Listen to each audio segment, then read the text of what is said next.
अभी जो आप तस्वीरें देख रहे हैं, ये उपराष्ट्रपति वहां पर पहुंचे हैं। उपराष्ट्रपति जगदीप धनखड़, जो कि इस वक्त वहां पर प्रधानमंत्री नरेंद्र मोदी उनका स्वागत करते हुए, और उपराष्ट्रपति पहुंचे हैं। इसके बाद राष्ट्रपति द्रौपदी मुर्मू वहां पर पहुंचेंगी। प्रधानमंत्री उपराष्ट्रपति को बधाई देते हुए गणतंत्र दिवस की, और यह बड़ा खास मौका है। एक राष्ट्रीय पर्व की बधाई देने की अनुभूति अलग ही है। प्रधानमंत्री के चेहरे पर वो नजर भी आती है। राष्ट्रपति के आगमन से पहले उपराष्ट्रपति का स्वागत किया प्रधानमंत्री नरेंद्र मोदी ने, और अब आप प्रेसिडेंट्स बॉडीगार्ड्स यानी राष्ट्रपति के घुड़सवार अंगरक्षकों को देख सकते हैं कर्तव्य पथ पर आगे बढ़ते हुए। और राष्ट्रपति और इंडोनेशिया के राष्ट्रपति यानी कि गणतंत्र दिवस के मुख्य अतिथि के स्वागत के लिए वहां पर सभी मौजूद हैं। और घुड़सवार ये दस्ता जो कि अंगरक्षा करता है राष्ट्रपति और मुख्य अतिथि को आगे लाते हुए। और कर्तव्य पथ जो कि आन बान शान है भारत की, और जिस परेड का हम सुबह से इंतजार कर रहे हैं, बस कुछ ही क्षण बाकी हैं जब परेड होगी। लेकिन जैसा हम लगातार देखते रहे हैं कि अभी तक जो तस्वीर हमने देखी है, अलग अलग गणमान्य अतिथि यहां पर पहुंचते हैं, और ये जब अतिथि पहुंचते हैं तो ये भारत को देखते हैं, ये भारत को जानते हैं। और जो तस्वीर आप देख रहे हैं राष्ट्रपति द्रौपदी मुर्मू की, और उनके साथ मौजूद हैं इंडोनेशिया के राष्ट्रपति प्रबोवो, वो खुद एक सैनिक रहे हैं। राष्ट्रपति होने से पहले वो खुद सैनिक रहे हैं, तो वो उस डिसिप्लिन को समझते हैं, वो उस अनुशासन को समझते हैं, वो उस भारतीय परंपरा को समझें, क्योंकि इंडोनेशिया का इतिहास भारत के प्रथम गणतंत्र से भी है। इसलिए आज ये तस्वीर बड़ी खास हो जाती है अनामिका। बिल्कुल, और ये तस्वीरें जो देख रहे हैं आप, इसको देखने के लिए कुछ लोग टेलीविजन पर इन तस्वीरों को देख रहे हैं, बड़ी संख्या में लोग भी वहां पर पहुंचे हुए हैं सामने से देखने के लिए, सेना के शौर्य को और अपनी संस्कृति को और करीब से समझने के लिए। और जब बड़ी संख्या में वहां पर इस तरह से लोग मौजूद होते हैं, गणमान्य अतिथि मौजूद होते हैं, तो बहुत ज्यादा आप देखिए, तस्वीर दिखा रहे हैं आपको कि कैसे इंडोनेशिया के राष्ट्रपति प्रबोवो सुबियांतो से मुलाकात कर रहे हैं प्रधानमंत्री नरेंद्र मोदी, उनका स्वागत करते हुए राष्ट्रपति द्रौपदी मुर्मू भी सभी लोगों से जो गणमान्य अतिथि वहां पर पहुंचे हुए हैं, और गले लगाकर स्वागत किया। ये देखना होगा सुचरिता, जो जिस तरह से ये स्वागत किया गया है, वाकई देखना चाहिए। ये भारत और इंडोनेशिया के बीच में, जैसा प्रधानमंत्री ने जिक्र किया कि कितना आत्मीय रिश्ता है, वो दर्शाता है। बिल्कुल, और इस बार की जो थीम है गणतंत्र दिवस की, स्वर्णिम भारत, विरासत और प्रगति। अब विरासत में इंडोनेशिया के साथ वो रिश्ते भी रहे हैं भारत के, जो कि इस बात में दर्शाए जाते हैं कि पहले गणतंत्र दिवस के मुख्य अतिथि भी इंडोनेशिया के थे, और आज जब 76वां गणतंत्र दिवस हम मना रहे हैं, तब भी इंडोनेशिया के राष्ट्रपति, जो कि एक बड़ी जीत के बाद वहां सत्ता पर काबिज हुए हैं 2024 में, और वो मुख्य अतिथि के रूप में यहां इस गणतंत्र दिवस के आयोजन के लिए पहुंचे हैं। आज खास वो भी होगा कि इंडोनेशिया के 2 दस्ते जो आज इस गणतंत्र दिवस परेड में हिस्सा लेंगे, यानी भारतीय सैनिकों के साथ कंधे से कंधा मिलाकर इंडोनेशिया के सैनिक भी आज परेड करते हुए नजर आएंगे। ये दोनों देशों के रिश्तों को आगे ले जाने वाला एक कदम और एक तस्वीर होगी। राष्ट्रपति द्रौपदी मुर्मू अब परेड की सलामी लेने के लिए आगे बढ़ते हुए, और उनके साथ मुख्य अतिथि इंडोनेशिया के राष्ट्रपति प्रबोवो सुबियांतो। और विंग कमांडर प्रफुल्ल बख्शी जी कुछ कहना चाह रहे हैं इन तस्वीरों को लेकर। देखिए, ऐसा है, ये इंडोनेशिया की बात आ रही है, तो आपको पता होना चाहिए हमारे रिश्ते बैंडुंग कॉन्फ्रेंस के बाद से कितने ताकतवर बने।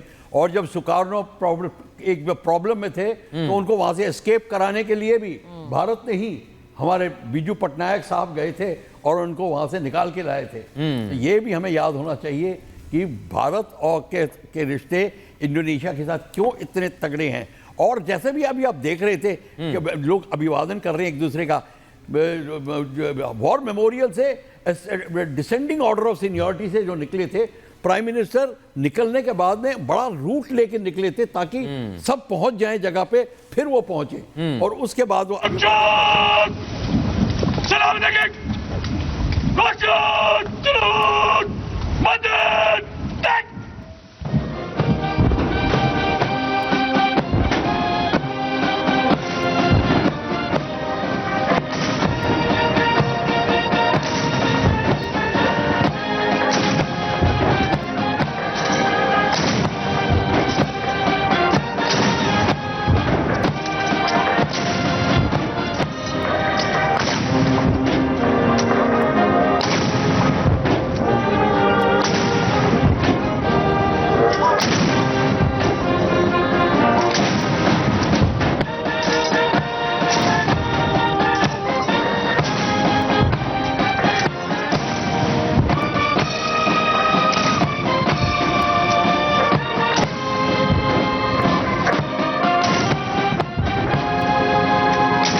The commandant of the President's bodyguard, Colonel Amit Berwal, giving the command, the PBG or the President's bodyguard, moving on, making way now for the parade to begin. तो यहाँ पर परेड की शुरुआत प्रेसिडेंट्स बॉडीगार्ड्स जो कि कर्तव्य पथ से अब आगे बढ़ रहे हैं, उन्होंने राष्ट्रपति और मुख्य अतिथि को यहाँ परेड के लिए पहुंचा दिया, अपना कर्तव्य पूरा करके अब वो आगे बढ़ेंगे कर्तव्य पथ पर। और अब इस परेड की शुरुआत होगी, जैसा अनामिका कह रही थी कि शुरुआत उन कलाकारों से होगी जो भारतीय वाद्य यंत्र बजाते हुए इस परेड की शुरुआत करेंगे। तकरीबन 300 कलाकार ऐसे हैं जो भारतीय वाद्य यंत्रों को बजाते हुए इस परेड की शुरुआत करेंगे। और भारतीय वाद्य यंत्रों की शुरुआत भी पहले वो इस परेड का हिस्सा नहीं थे, लेकिन अब वो इस परेड का हिस्सा एक अभिन्न अंग बन चुके हैं और हम उन्हें इस परेड में हिस्सा लेते हुए देखते हैं। अब इसके बाद उसी की शुरुआत लेफ्टिनेंट जनरल कुछ बोलना चाह रहे हैं।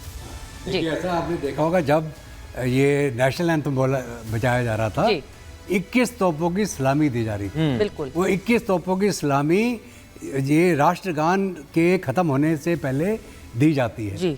और इस बार जो है जो तोपें इस्तेमाल करी गई हैं 105 IFG भारत में बनी हुई तोपें हैं। पहले 25 पाउंडर इस्तेमाल किया जाता था। हमारे आर्टिलरी के यहाँ बैठे हैं अफसरान, तो ये इसकी अहमियत है।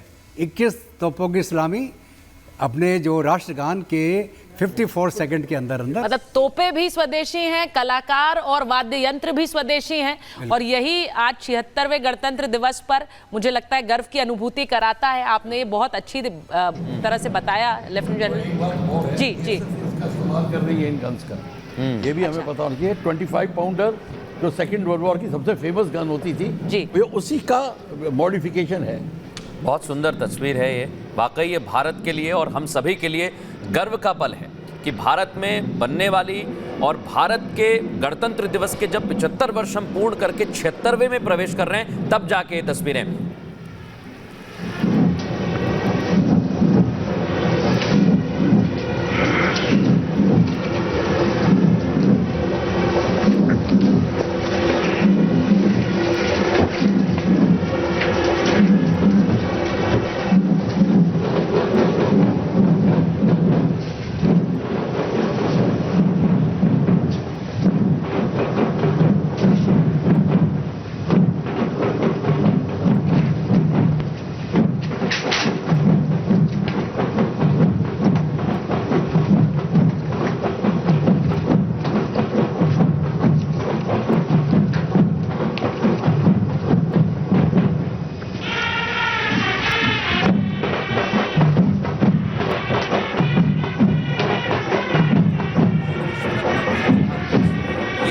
संस्कृत का है और जब हम कहते हैं सारे जहां से अच्छा हिंदुस्तान हमारा, उसी को वाद्य यंत्रों से प्रस्तुत करते हुए ये सभी आप देख रहे हैं। और ये बड़ी और अहम चीज़ है कि पहले नहीं थे लेकिन अब शामिल किए गए, लेकिन अब ये अभिन्न अंग बन गए।